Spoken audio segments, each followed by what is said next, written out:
ഇടിയപ്പം ഇഷ്ടമില്ലാത്തവരാരും ഉണ്ടാവില്ല. മിക്കവാറും അത് ഉണ്ടാക്കാൻ ഇത്തിരി പാടാണ്. ചിലപ്പോൾ ടൈറ്റായിട്ട് അത് തിരിക്കാൻ പറ്റത്തില്ല. ഇപ്പം എൻ്റെ വീട്ടിലൊക്കെ മിക്കവാറും ഈ ഒരു അവസ്ഥയിൽ കടന്നു പോയിട്ടുണ്ട്. അപ്പം അങ്ങനെ ഇരിക്കുമ്പോഴാണ് ഞാൻ ആമസോണിൽ നിന്നൊരു പ്രൊഡക്റ്റ് കാണുന്നത്. ഇതൊരു പ്രൊമോഷൻ വീഡിയോ ഒന്നുമല്ല. ഉപകാരപ്പെടുന്ന ആൾക്കാർക്ക് ഉപകാരപ്പെട്ടോട്ടെ എന്ന് വിചാരിച്ച് ഞാൻ ഇടുന്നതാണ്. ആമസോണിനകത്ത് ഈ പ്രൊഡക്റ്റ് ഉണ്ട്. 399 രൂപയേ ഉള്ളൂ. ഈ കാണുന്നത് പോലെ അത് ഫിക്സ് ചെയ്ത് കഴിഞ്ഞാൽ നമ്മൾ സിമ്പിളായിട്ട് നമുക്ക് ഇടിയപ്പം ഉണ്ടാക്കിയെടുക്കാം. ഈ വീഡിയോയിൽ കാണുന്ന പോലെ വളരെ സിമ്പിളായിട്ട് നമുക്ക് ഇടിയപ്പം ഉണ്ടാക്കിയെടുക്കാം. ഞാൻ പറഞ്ഞല്ലോ, ഇതൊരു പ്രൊമോഷൻ വീഡിയോ അല്ല.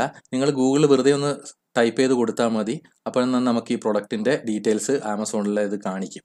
ഇത് ആവശ്യമുള്ളവർക്ക് ഗൂഗിളിൽ സെർച്ച് ചെയ്ത് കിട്ടുന്നില്ല എന്നുണ്ടെങ്കിൽ ജസ്റ്റ് ഒന്ന് എനിക്ക് കമൻറ്റ് ചെയ്യുകയോ അല്ലെങ്കിൽ എനിക്ക് മെസ്സേജ് അയക്കുകയോ ചെയ്ത് കഴിഞ്ഞാൽ എൻ്റെ ലിങ്ക് ഞാൻ അയച്ചു തരാം.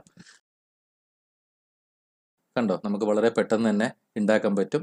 പിന്നെ ഇതിൻ്റെ കൂടെ നമ്മൾ നല്ലൊരു മുട്ടക്കറി ഉണ്ടാക്കുന്നുണ്ട്. മുട്ടക്കറി അത് തിളച്ചുകൊണ്ടിരിക്കുന്നുണ്ട്. നമ്മൾ വീഡിയോ ഇഷ്ടപ്പെട്ട് കഴിഞ്ഞാൽ നമ്മൾ ലൈക്ക് ചെയ്യാനും ഫോളോ ചെയ്യാനും മറക്കല്ലേ.